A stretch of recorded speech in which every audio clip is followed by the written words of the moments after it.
welcome to this new video for my channel, The Untitled Chapter. I'm Carolera, and today I'm going to be reviewing a book called Daughter of Paris, Diary of Marie Duplessis, France's most celebrated courtesan. It was written by A.G. Morgan and published in 2019. Before I begin though, let me just say that this will be a video with mild spoilers, so beware.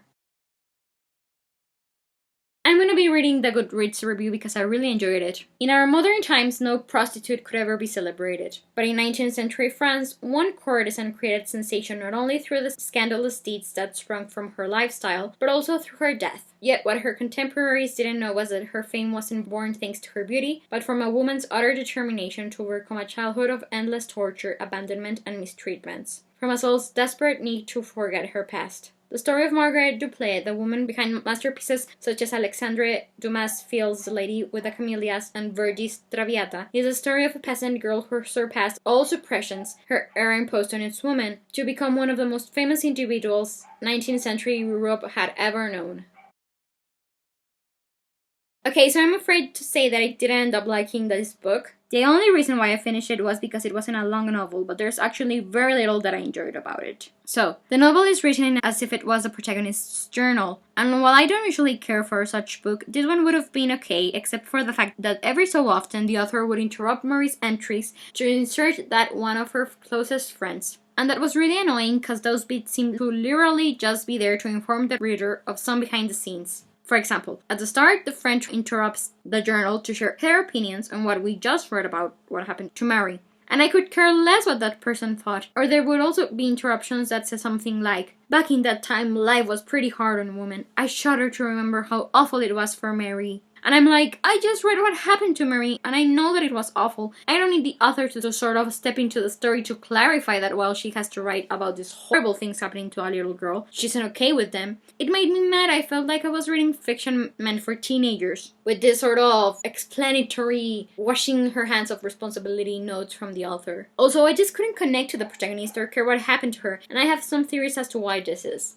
It felt like Mary was recalling her life and writing everything down in a very detached manner, almost as if she was writing down something that had happened to somebody else. The only times I felt sorry for her was when she was a little girl and dozens of horrible things happened to her. But once she arrived in Paris, I just couldn't get into her story because all the characters seemed very flat, like there was no emotional depth to them. There aren't that many conversations between characters, and the writing style is so that events that take months takes place in less than one chapter, so I can't really start to feel something about a certain circumstance because we've moved on with the plot. So yeah, I think that in the end I wouldn't recommend you to read this novel. The idea of Paris in the 19th century has always appealed to me, but I'd rather read Camille, Les Miserables, The Phantom of the Opera, and The Count of Monte Cristo, to newly published biographies I've read of Sarah Bernhardt and Marie Duplessis. This I unfortunately don't enjoy.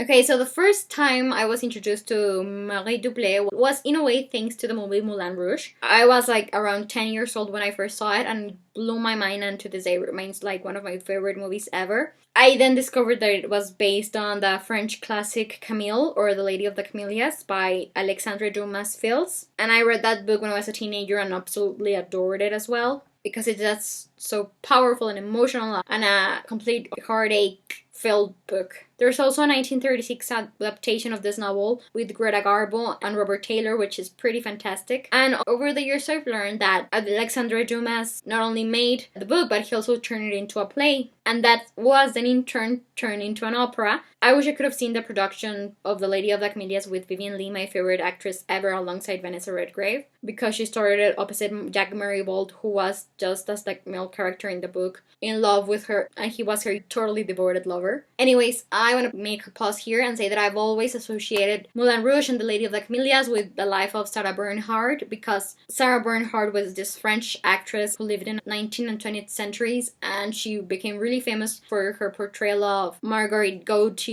the protagonist of The Lady of the Camellias. Nicole Kidman's character Satine in Moulin Rouge even mentions Sarah as her role model, and I read last year a biography on Sarah Bernhardt, which I wasn't that fond of, but yeah, that was my extent of the story. But then I discovered that Alexandre Dumas had actually based all of his initial story on his affair with France's most famous courtesan of the 19th century, Marie Duplessis, who died when she was young. And so I was like, I have to read her biography. And when I learned that they had made a historical fiction novel of it, I bought it instantly. Although I didn't read it right away. I think that this is all I have to say about this topic. Thank you so much for watching my review of this book. I'm keeping my fingers crossed that you enjoyed it. Please let me know if you did or if you didn't, as well as what are your own thoughts regarding the novel or anything else that I mentioned here and that's relevant, because I would love to talk about it all with you. In the description box below you can find a link to the Goodreads page for the book. And well, I'm Courtesan, the Mental Traveler, and I hope you have a wonderful day wherever you're in the world. I'll be seeing you soon. Take care and goodbye!